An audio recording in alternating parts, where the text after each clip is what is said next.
"No one marries a fat girl, sir, but I can cook," said the shy bride. The rancher's reply changed her life. Wyoming Territory, December 1879. The wind clawed at the worn edges of Powder Creek, a town stitched together with grit and desperation. Snow drifted in lazy spirals over the dried grass and rattling fences, settling heavy on rooftops and shoulders alike.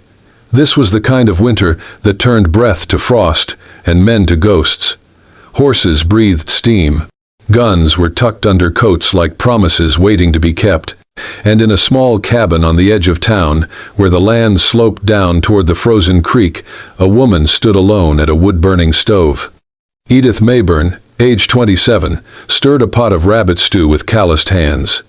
The scent of thyme and bone broth filled the cramped space, chasing away the silence that had become her only constant companion. She had lived alone for nearly 5 years, ever since leaving the orphanage, where she learned to bake, boil, and brine in the kitchen that kept her from the cold and from cruel words. People in Powder Creek spoke her name in whispers, when they spoke it at all. "The fat girl in the cabin," they'd say. "Kind heart, poor figure," children pointed. Shopkeepers gave her the worst cuts. She smiled anyway, traded baked bread for buttons and dried herbs, and kept to herself. This morning, the cold felt sharper than usual. Edith pulled her shawl tighter and leaned near the fire when she heard it. 3 hard knocks on the door, not hesitant, not polite. The kind of knock that belonged to a man who did not repeat himself.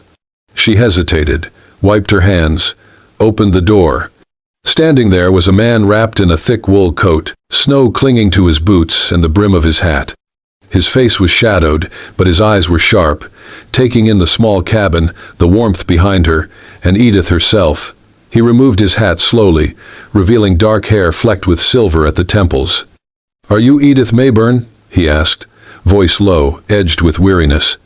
"Yes," she replied, uncertain. "Can I help you?" The man nodded once. "Name's Colter Grady. I run Grady Ranch west of here. Lost my cook 2 days ago. Sick. Men are hungry and useless when unfed." He paused. "I heard you can cook." Edith's mouth went dry. She glanced back at the bubbling pot behind her, then back to the stranger. His coat was dusted with trail salt, his hands large and weathered, the kind that could break a wild horse or bury a man with equal ease. "I can," she said carefully. He tilted his head. "You cook for 20 cowhands?" Her breath caught. 20? She'd never cooked for more than 6 at a time at the orphanage. Her heart thudded against her ribs. She looked past him into the snowy plains, then down at herself.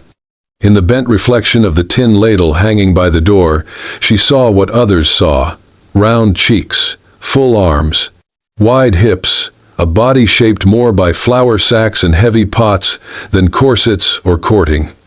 Something twisted inside her chest. Years of cruel words surfaced like bruises beneath her skin. She met his eyes, then quickly looked away. "No one marries a fat girl, sir," she whispered, voice barely holding together. "But I can cook." The words hung in the cold air between them, bare and trembling. She expected him to turn away, to offer a curt apology or a dismissive laugh. But Colter Grady didn't move. He looked at her, not through her, not past her, but at her. Then he said, softly, "I am not hiring a wife, Miss Mayburn. I'm hiring someone who knows how to feed a man in a way that reminds him life's still worth waking up for." Edith blinked. Her hands, still floured from baking biscuits earlier, trembled slightly. She didn't know what to say. Colter placed his hat back on, nodded once, and turned to go. "I'll be back at first light," he said over his shoulder, "if you're willing." And with that, he walked into the snow, leaving Edith standing in the doorway, the warmth of her hearth reaching no farther than the frame. But something else lingered, his words, heavy, honest. "I'm not hiring a wife. I'm hiring someone who knows how to feed a man in a way that reminds him life's still worth waking up for." And for the first time in years, she didn't feel invisible. She felt seen. The dawn over Grady Ranch came slow and heavy, pressing down on the land like a wool blanket soaked in ice. The sky was the color of iron, and the wind carried a cruel edge, the kind that cut through coats and cracked lips raw.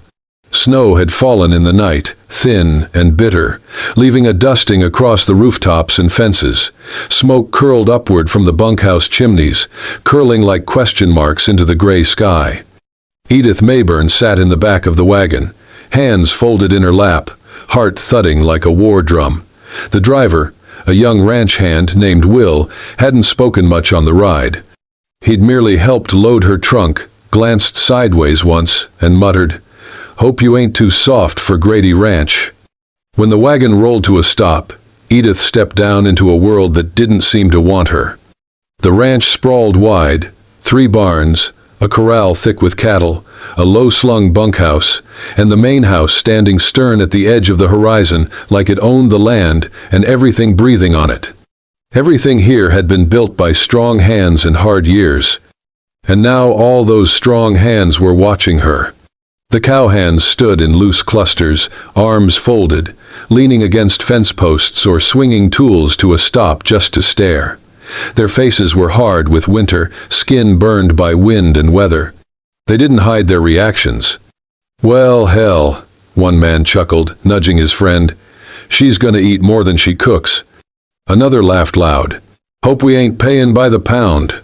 Edith's cheeks flamed, but she didn't flinch. She didn't run. She held her head high, her gaze steady, and walked straight toward the kitchen house without a word. Her boots crunched in the snow. Her coat flapped at her sides. The whispers followed, but she didn't give them the satisfaction of a reaction. Inside, the kitchen was cold. The fire had long died out. Edith moved like she had always belonged there, opening cabinets, checking stores, dragging logs to the hearth, and striking flint to steel until the fire roared back to life. Her hands, practiced from years at the orphanage and her own small hearth, moved without fear. She unpacked her knives, her spices, her cast-iron skillet. By sunrise the next morning, the air was thick with the scent of roasted cornmeal, crushed chili, and butter melting into hot stone.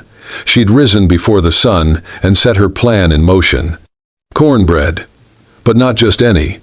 Her signature dish, spicy cornmeal cakes pan-seared in lard, crisp on the outside and warm inside, served with thick cream sauce flecked with smoked pepper and a hint of nutmeg. She laid out 20 plates with practiced grace. The bunkhouse bell rang, boots thundered in. The cowhands clomped into the dining hall laughing, yawning, slapping snow from their coats. Then they smelled it. The room fell strangely quiet. One by one, they picked up their plates. No one said a word, not even the ones who had mocked her yesterday. Edith stood behind the serving table, hands behind her back, watching without blinking. She felt their eyes, but more than that, she watched their mouths. Chewing slowed, heads tilted, eyes widened. No one said anything, until one man, the one who'd made the loudest joke about her weight, walked back, plate scraped clean. He stood there for a beat, awkwardly. Then, without looking her in the eye, he held out his plate again. Said nothing. Just waited. Edith took the plate with quiet hands and spooned him another helping. Still not a word. But as he turned away, she caught the corner of his mouth twitch upward, just slightly. Outside, the sky was still gray. But inside that kitchen, something warmer had begun to rise. The first week passed in a blur of frostbitten mornings and long, oil lamp-lit nights. Edith rose before the roosters, often before the moon had fled the sky, and didn't rest until every last pot was scrubbed and the fire-banked embers glowed red in the hearth. But she did more than cook. She watched. She listened. She noticed. Jed, the lanky hand with a crooked nose, didn't like onions in his stew. Amos, the wiry one who rarely spoke, always rubbed his wrist when he ate. She soon realized he had a pepper allergy. And little Sam, no older than 16, always tiptoed into the kitchen past midnight for cold biscuits when he thought no one was looking. She started leaving 2 wrapped in cloth near the edge of the counter. He never said thank you, but the napkin always came back folded neatly by morning. Every man had a story in their silences, and Edith paid attention to all of them. They began to notice. The teasing died down, the jokes faded, and in their place, small gestures bloomed like desert flowers. A buttercup left on the sill. A carved wooden spoon, rough but earnest. Someone fixed the creaky hinge on the back pantry door. No one said they were sorry for how they had treated her, but they didn't have to. Edith knew the language of silence. And kindness, when it came from men who lived by guns and cattle, often came without words.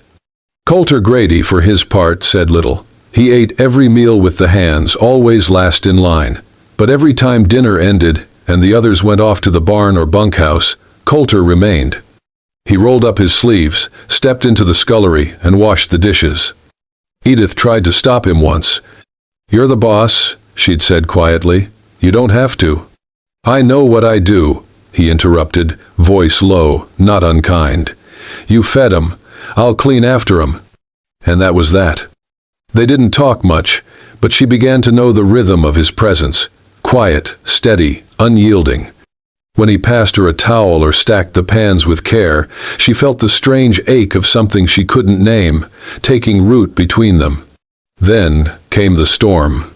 It blew in like a whisper from the north, then roared down upon the ranch with the fury of a god scorned. The wind howled through the eaves, tearing at the barn doors and sending cattle into a panic. Men shouted. Hooves thundered. Edith stayed behind in the kitchen, bolting shutters, stoking the fire higher. Snow slapped the windows so hard it sounded like fists. That was when she heard it. A sound just barely louder than the wind. A child's voice. Weak. High-pitched. "Hello?" Her heart stopped. She grabbed her shawl, unlatched the door, and braced against the screaming wind. Visibility was near nothing, white chaos whipping around her, but the voice came again, closer now. "Please." Then she saw him. A boy, no older than 7. Skin the color of sun-warmed clay, black hair matted with ice. He wore only a thin shirt and torn moccasins. Edith didn't think. She rushed into the storm, scooped him up, wrapped him in her shawl, and carried him back into the warmth. The door slammed shut behind her. She set him by the fire, his tiny body trembling like a leaf in the gale. "Where are you from?" she whispered, rubbing his arms, trying to get the heat back into his limbs. The boy didn't answer, just shivered and clung to her, wide-eyed. A shadow filled the doorway. Coulter. Snow clung to his coat, his face flushed from the cold, breath ragged. He didn't speak. He just looked, from the boy, to Edith, to the shawl soaked with melting snow. Edith stood protectively, arms around the child. "I heard him," she said softly. I had to." Coulter stepped closer, crouched slowly by the hearth, and reached out a calloused hand to touch the boy's shoulder. "You did right," he said after a moment. His eyes met hers, quiet, steady, unreadable. Then he nodded once and helped build the fire higher. No other words were spoken that night. But for the first time, when Edith looked at Coulter, she didn't see a rancher. She saw a man who had seen her in the storm and stayed. Morning broke over Grady Ranch in muted shades of silver and blue. The storm had passed, leaving a fragile silence in its wake. Snow blanketed every rooftop, every fence post, every hoofprint, muffling the world into stillness. Inside the kitchen, the fire had burned low. Edith sat near it, wrapped in a quilt she barely remembered fetching, arms still aching from the night before. The child had been taken in by a neighboring Lakota family who'd come looking at dawn. Edith had handed him over gently, the way someone might return a piece of their own heart. Now she sat alone, hands curled around a tin mug of lukewarm tea. She didn't hear Coulter come in, but she felt him. A quiet presence, sure as winter. Then, without a word, he stepped behind her and draped a woolen blanket across her shoulders. It was thick, warm, smelled faintly of cedar and smoke. His hand lingered for the briefest moment before he stepped away. No words, no glances. Just the weight of something gentle, settling between them like snow that didn't melt. After that morning, something began to shift, not all at once, but in small, unspoken ways. They started crossing paths more often. Coulter helped her carry water buckets from the creek when the pump froze. She didn't ask. He simply showed up beside her one morning, grabbed the second pail, and walked in silence. One afternoon, they gathered firewood side by side. Edith slipped in the slush and let out a startled laugh as she tumbled into a snowbank.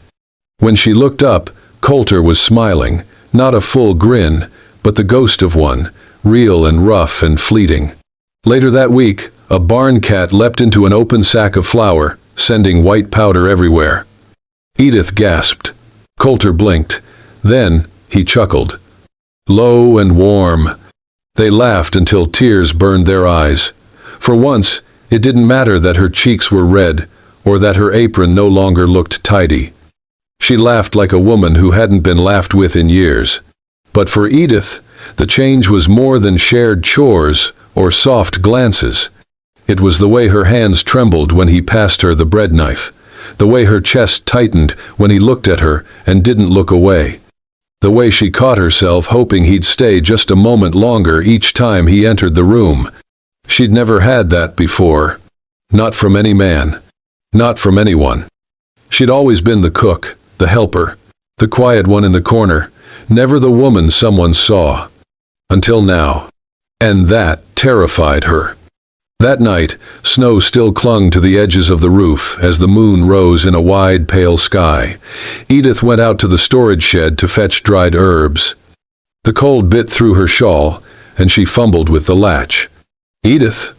She turned. Coulter stood there, lantern in one hand, the other holding something wrapped in oilskin. I was looking for you. She straightened, trying to read his face. He stepped inside the shed, set the lantern on a barrel, and held out the parcel. What is it? She asked, her voice small. He unfolded the oilskin carefully, revealing a worn leather notebook. The edges were scuffed, the corners dog-eared, the cover soft from years of touch. This belonged to my mother, he said. She used to keep recipes, thoughts, little things she didn't want to forget. Edith reached for it, hesitant. He didn't let go.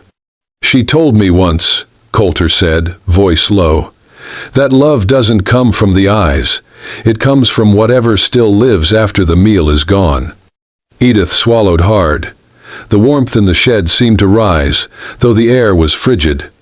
Coulter finally released the book into her hands. I figured maybe you'd like to add to it. She looked down at the notebook, then back up at him. His face was quiet, steady, but his eyes held something raw, something real. Edith nodded slowly. Thank you, she whispered. And for a long time, they stood there in the half-light of the shed, two people shaped by silence, beginning to find their words in each other. The thaw came slow that spring, but it came. Snow pulled back from the hills like a tired tide, leaving behind mud, bloom, and rumors. At first, it was just whispers around Powder Creek's mercantile and barber shop, that the cook-up at Grady Ranch had the boss staying late in the kitchen, that she wasn't just using flour in her biscuits, that maybe, just maybe, Coulter Grady had lost his mind, or at least his standards. Fat girl's got something in that stew of hers, one man laughed over a bottle. The town was small, mouths were quick, and bitterness traveled faster than any horse. Then came Caroline.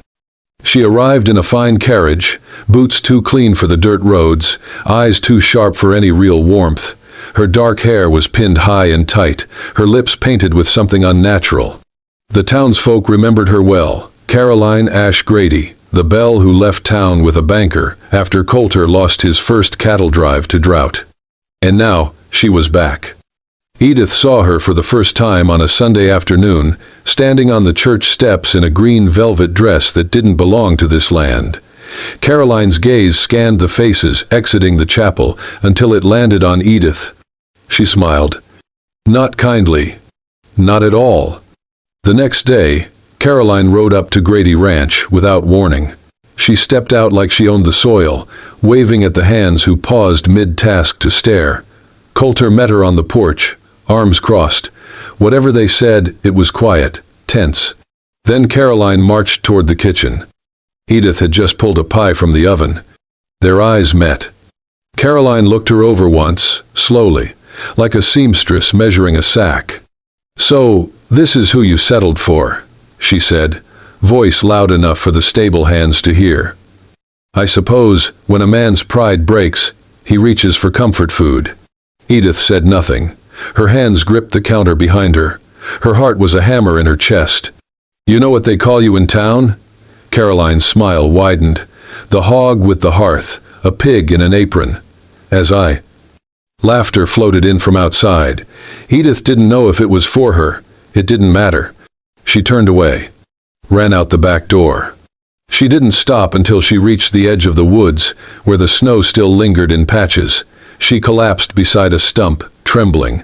Breath caught in her throat like a sob that wouldn't come. She had tried. She had been kind, quiet, hard-working. And still, it wasn't enough. Maybe it never would be. She didn't hear the approaching steps. Edith. She turned. Coulter stood there, face dark, with something not quite anger but close. She wiped at her cheeks. "I should go," she whispered. I ain't worth this mess." He shook his head. "You think I care what that woman says?" "She's beautiful," Edith said bitterly. "You loved her once." "I thought I did," he replied, "before I knew the difference between being wanted and being used." Then he stepped past her, back toward the ranch house. She followed, half in fear, half in awe. He walked straight into the courtyard, where half the hands had gathered near the barn, where Caroline still stood as if she'd never been dismissed. Coulter stopped in the center of them all. Raised his voice, not loud, but steady. "Caroline," he said, "you left me because I didn't have enough money. Edith stayed because she has enough heart." A murmur rippled through the crowd. He looked around, eyes fierce.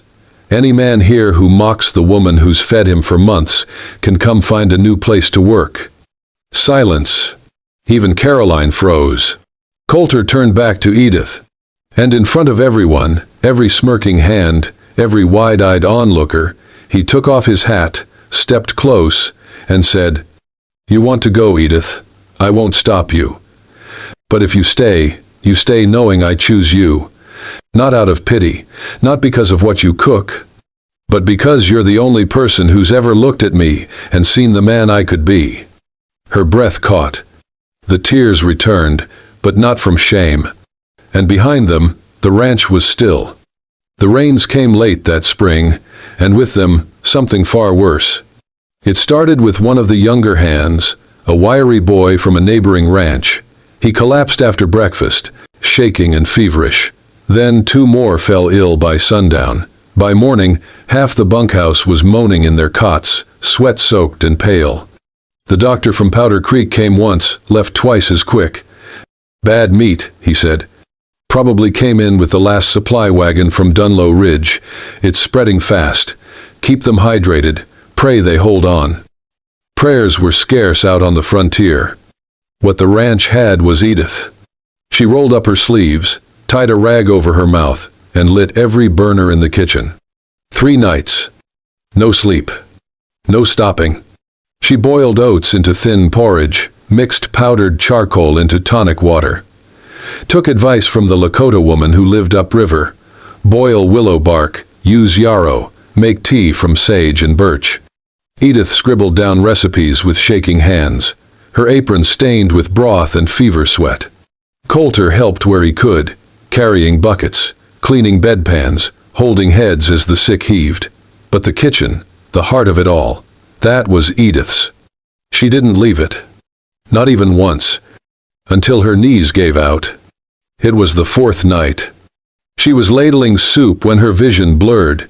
The spoon clattered to the floor. She grabbed the edge of the counter, but her body gave up before her will did. She fell hard, the world spinning, her breath shallow. When she woke, the light was soft. A quilt was tucked up to her chin. The fire glowed low.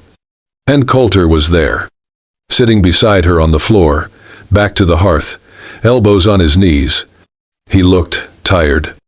But something else lived in his eyes too, something gentler. She tried to speak. He hushed her with a slight shake of his head. "You saved him," he said quietly. "Every one." Her lips trembled. "I couldn't do more." "You did everything." He reached for her hand, calloused fingers curling around hers.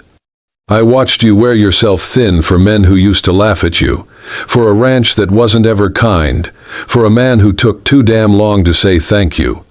She blinked against tears. Coulter's voice dropped, barely more than breath. "If you're the hearth that keeps this place alive, then I'll be the roof." He squeezed her hand, gently. "I'll keep the storm off your back, I swear it." Edith didn't answer. She couldn't. Not with words. But her fingers curled into his, and in the silence that followed, something stronger than fever passed between them. By midsummer, the ranch had returned to its rhythm, hooves pounding earth, hammers echoing off barn walls, laughter rising from the bunkhouse like smoke from a fire. And Edith was walking again. Her strength had come back slowly, but each day she moved steadier, her color brighter.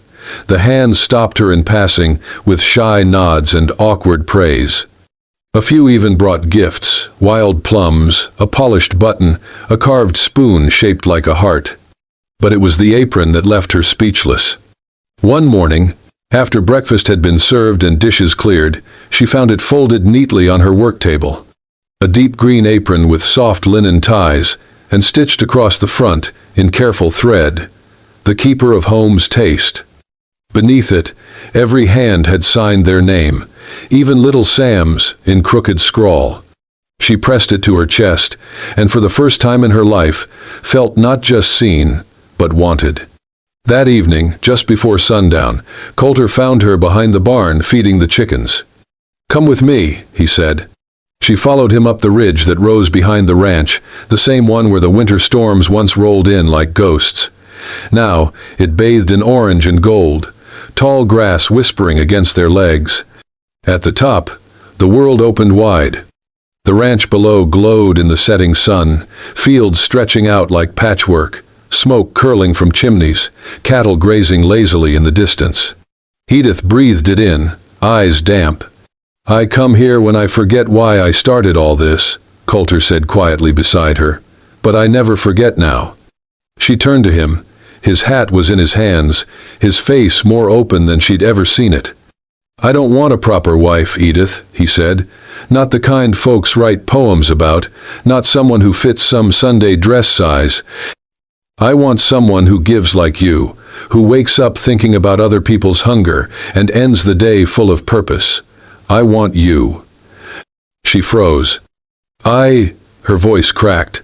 "I've never thought I was someone a man like you could love." Coulter stepped closer, his voice low, steady. "Then let me cook us a life, Edith, one where you're never hungry for love again." The sun dipped behind the hills, casting the ranch in long shadows. But in that moment, she felt nothing but light. 1 year later, Grady Ranch was no longer just known for its cattle. People rode in from as far as 10 miles away, not to buy stock, but to eat.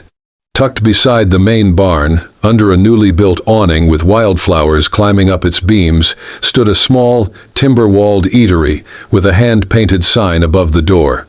"Iron Pot and Painted Heart." Locals called it Noi Sat and Tim Sun, after Edith's favorite phrase about love needing both strength and tenderness to last.